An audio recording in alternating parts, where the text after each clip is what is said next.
तो वर्ल्ड टी20 अपने नाम करके हमारे तकरीबन सभी चैंपियन खिलाड़ी देखो अपनी अपनी फैमिली के साथ छुट्टी पर चले गए हैं और नवंबर दिसंबर में बॉर्डर गावस्कर ट्रॉफी से पहले हमें कोई भी बहुत ही ज्यादा एक्शन पैक सीरीज नहीं दिखाई देगी, यानी कि एक बहुत ही लंबा ब्रेक हमारे सामने है। लेकिन इसी बीच आप जो अपडेट जानने के लिए सबसे ज्यादा बेकरार रहते हो, सबसे ज्यादा आप लोग पसंद करते हो, यानी कि आईपीएल 2025 के मेगा ऑक्शन से जुड़ी हुई अपडेट हमारे सामने आ गई है, तो उसको लेकर के हम फौरन आपके सामने हाजिर हो गए हैं। और उसके साथ साथ गौतम गंभीर के हेड कोच बनने की क्या खबर है, टीम इंडिया का फ्यूचर किस दिशा में जा रहा है, सभी अपडेट डिटेल में उसकी बारीक से आपके सामने यहां पर बात करने के लिए मैं आ गया हूं। तो चैनल को देखो सब्सक्राइब कर लो और नोटिफिकेशन की जो घंटी है वो बजाना बिल्कुल भी ना भूलना। जल्दी से हमारे 75,000 सब्सक्राइबर्स कंप्लीट करवा दो, which is absolutely insane. It was like a dream to me. मैंने कभी भी नहीं सोचा था कि यार 75,000 सब्सक्राइबर्स तक हम पहुंच पाएंगे और अब हमारा 100 के हो जाएगा कम से कम। मेरे हिसाब से आईपीएल तक तो हो जाना चाहिए। तो thank you so much for that and now without any further delay let's begin. तो देखो सबसे पहली और सबसे बड़ी अपडेट आईपीएल 2025 के मेगा ऑक्शन से पहले जो रिटेन्ड खिलाड़ियों की लिस्ट आनी है उसको लेकर के अभी तक बीसीसीआई और सभी आईपीएल फ्रेंचाइजीज के बीच हमें कोई भी कंसेंसस देखने को नहीं मिल रहा है। जैसे कि मैंने आपको कुछ वीडियोस पहले भी जानकारी दी थी कि यार जो फ्रेंचाइजीज हैं जिनके पास अच्छा इंडियन कोर है वो ज्यादा से ज्यादा रिटेंशन की मांग कर रही है और जो कम फ्रेंचाइजीज हैं वो चाहती हैं कि जितने कम से कम रिटेंशन हो, यानी कि जिनका इंडियन कोर कम मजबूत है वो ये चाहती हैं कि जितने कम से कम रिटेंशन हो उतना बेटर है। अब आप खुद गणित लगा सकते हो कि कौन सी टीम ज्यादा खिलाड़ियों के रिटेंशन की मांग कर रही है और कौन सी टीम कम खिलाड़ियों के रिटेंशन की मांग कर रही है। लेकिन अभी तक बीसीसीआई और फ्रेंचाइजीज के बीच कोई भी कंसेंसस नहीं बैठा है। और रिटेल प्लेयर्स के साथ साथ राइट टू मैच कार्ड का क्या करना है और इंपैक्ट प्लेयर के रूल पर भी अब देखो सवाल निशान और बात होने लगी है। सो बहुत ही बड़े चेंजेस आईपीएल 2025 के मेगा ऑक्शन से पहले हमें देखने को मिलेंगे। और यहां पर मेरी सिंपल से राय यह है कि देखो मेगा ऑक्शन इस बार क्यों हो रहा है मेरी तो ठीक से समझ में नहीं आ रहा है। बिकॉज देखो 2022 के पहले it was kind of understood कि यार बहुत सारे सीनियर प्लेयर्स आ चुके थे तो वो किस दाम में रिटेन होंगे और जो प्लेयर पिछले साल तक हल्के थे वो जो किस दाम में रिटेन होंगे, क्या उनका प्राइस बढ़ेगा, क्या उनका प्राइस घटेगा। दो नई टीमें मोस्ट इंपॉर्टेंटली हमारे सामने थी।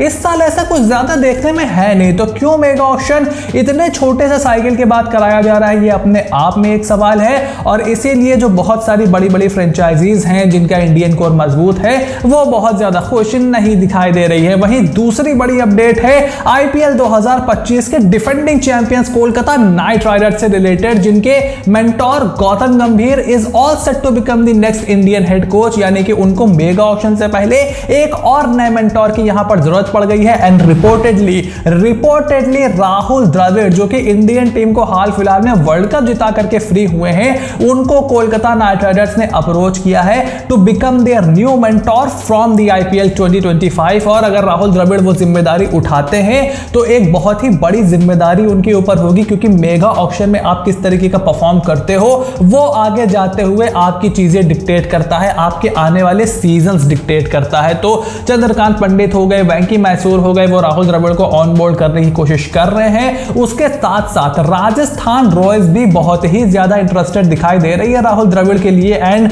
हो भी क्यों ना, वो राहुल द्रविड़ उस टीम के एक्स कैप्टन रह चुके हैं, लंबे समय तक मेंटोर की पोजीशन में भी वहां पर रह चुके हैं। तो एक कनेक्ट भी राजस्थान रॉयल्स की फ्रेंचाइजी का राहुल द्रविड़ के साथ है। एंड राहुल द्रविड़ भी इंटरेस्टेड जरूर होंगे आईपीएल की किसी न किसी फ्रेंचाइजी में, तो वो देखो हमें दिखाई देने ही वाले हैं। ये बात ऑलमोस्ट गिवन है। अब वो केकेआर होगी, वो राजस्थान रॉयल्स होगी, ये तो वक्त ही बताएगा। लेकिन यहां पर देखने वाली बात यह है कि मेगा ऑक्शन आपको खेलना है। राजस्थान रॉयल्स के जो मेगा ऑक्शन की स्ट्रेटजी है वो मोस्ट लाइकली उनके कैप्टन, उनके ओनर्स और कुमार संगकारा मिलकर के बनाएंगे। राहुल द्रविड़ का काम प्लेयर टू प्लेयर कनेक्ट का होगा। लेकिन कोलकाता नाइट राइडर्स ये जरूर चाहती कि गौतम गंभीर मेगा ऑक्शन खेले। उन्होंने लखनऊ की देखो कितनी बढ़िया टीम तैयार की थी, तो ये एक बड़ा झटका है कोलकाता नाइट राइडर्स के लिए। और अगर गौतम गंभीर मेगा ऑक्शन तक रुकते तब तो उनको मजा आ जाता, लेकिन क्या राहुल द्रविड़ वो सेम तरीके से आईपीएल में टीम तैयार कर पाएंगे मेगा ऑक्शन में? अगर वो मेंटोर आएंगे तो क्या सिर्फ प्लेयर से बात करने के लिए टीम के जो खिलाड़ी हैं उनको मेंटोरशिप देने के लिए आएंगे, या मेगा ऑक्शन के डिसीजन में भी उनका इन्वॉल्वमेंट होगा? अगर होगा तो लंबे समय से वो आईपीएल की किसी टीम के साथ जुड़े नहीं हैं। आईपीएल का ऑक्शन, आईपीएल के सिनारियोज, आईपीएल की जरूरतें बिल्कुल बदल चुकी हैं। तो क्या राहुल द्रविड़ करेक्ट इंसान होंगे वहां पर आने के लिए? ये दोनों ही टीम को देखना पड़ेगा। और उसके अलावा तीसरी अपडेट है कोलकाता नाइट राइडर्स के जल्द ही होने वाले एक्स मेंटोर और टीम इंडिया के नेक्स्ट हेड कोच गौतम गंभीर से रिलेटेड, जहां पर सोर्सेस इस बात को क्लेम कर रहे हैं कि गौतम गंभीर को फ्री हैंड दिया गया है, एब्सोल्युटली फ्री हैंड दिया गया है अपने सपोर्ट स्टाफ को पिक करने के लिए। और क्या वो कोई बैटिंग कोच लेते हैं, इसके ऊपर भी अभी सवालिया निशान लगा हुआ है, क्योंकि गंभीर खुद बैट्समैन है। तो क्या आपको बैटिंग कोच की जरूरत है, ये वो जरूर सोच रहे होंगे। हालांकि मेरा ओपिनियन यहां पर यह है कि पूरा सपोर्ट स्टाफ रखना चाहिए। कुछ दिन पहले अपडेट आई थी कि गौतम गंभीर ने जॉन्टी रूट्स को ऑफर दिया है, जो कि एलएसजी में उनके साथ थे, कि भाई आप आइए इंडियन टीम के फील्डिंग कोच बनिए। जॉन्टी रूट्स ने 2016-17 के टाइम पे अप्लाई किया था, लेकिन उसके बाद उनको सिलेक्ट नहीं किया गया। उसके बाद से उन्होंने अप्लाई करना बंद कर दिया और लखनऊ की फ्रेंचाइजी के साथ काफी क्लोज वर्क वो करते हैं, ना सिर्फ एलएसजी के साथ बल्कि सुपर जायंट्स के डरबन सुपर जायंट्स जो कि SA20 में खेलते हैं, वहां पर भी काफी ज्यादा इन्वॉल्वमेंट जॉन्टी रूट्स का रहता है, क्योंकि वो साउथ अफ्रीका से आते भी हैं। और डरबन सुपर जायंट्स तो आप जानते हो SA20 की एक बड़ी टीम भी है, फाइनलिस्ट भी थे इस साल वो। तो जॉन्टी रूट्स क्या लखनऊ सुपर जायंट्स को छोड़ करके आएंगे?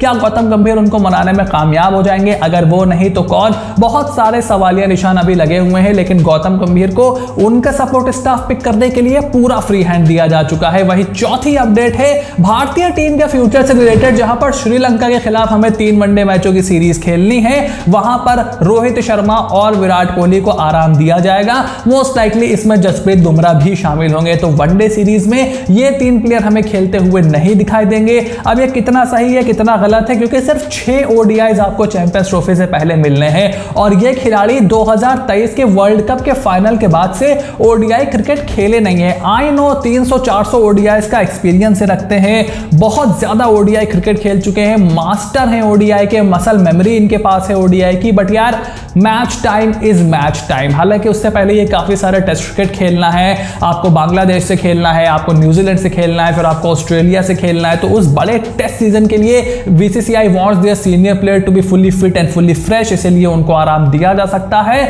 बट यार 3 ओडीआईज खेल लेते तो कितनी ही थकान आपको आ जाती, but that is the way it is. तो अब अगर रोहित शर्मा नहीं होंगे, विराट कोहली नहीं होंगे, तो भारतीय टीम का कप्तान कौन होगा, नंबर 3 पर कौन खेलेगा, ये एक बड़ा सवाल है। तो जहां तक कप्तान से रिलेटेड सवाल है, केएल राहुल और हार्दिक पांड्या, ये 2 प्लेयर ऐसे हैं जो कि भारतीय टीम के ओडीआई कप्तान बनने के लिए फॉर द श्रीलंका सीरीज सबसे बड़े दावेदार हैं। अब क्या हार्दिक पांड्या श्रीलंका सीरीज में फिट रहेंगे तो क्या वो ओडीआई क्रिकेट खेलने के लिए फिट हैं? क्या अगर आप उनको अभी कप्तान बनाते हो तो 2027 एंड बियॉन्ड के लिए आप उनको कप्तान देख रहे हो, या फिर किसी और को आप कप्तान बनाओगे? वैसे वर्ल्ड T20 के टाइम पे जो हुआ है, इन डिसीजन पर अब बहुत ज्यादा ध्यान देने की जरूरत है नहीं, क्योंकि हम सभी को लग रहा था कि हार्दिक पांड्या 2024 के वर्ल्ड T20 में हमारे कप्तान बनेंगे। भाई 2022 के सेमीफाइनल के बाद तो रोहित शर्मा, विराट कोहली T20 क्रिकेट खेले ही नहीं थे 1.5 साल तक, वो तो अफगानिस्तान सीरीज से एकदम से वापस आ गए थे। सो इन डिसीजंस पर बहुत ज्यादा गौर नहीं करना चाहिए। लेकिन हाँ, अगर आप फ्यूचरिस्टिक सोच रख रहे हो तो मेरा ओपिनियन ये है कि आपको श्रेयस अय्यर या फिर ऋषभ पंत जैसे खिलाड़ियों की तरफ देखना चाहिए। वनडे क्रिकेट में तो मेरी पहली चॉइस श्रेयस अय्यर रहेंगे,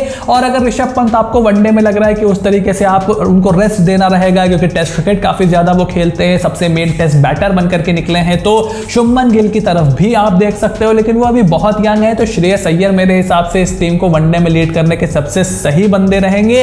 लेकिन क्या वो फ्यूचरिस्टिक सोच है? क्या 2027 तक रोहित कंटिन्यू करेंगे?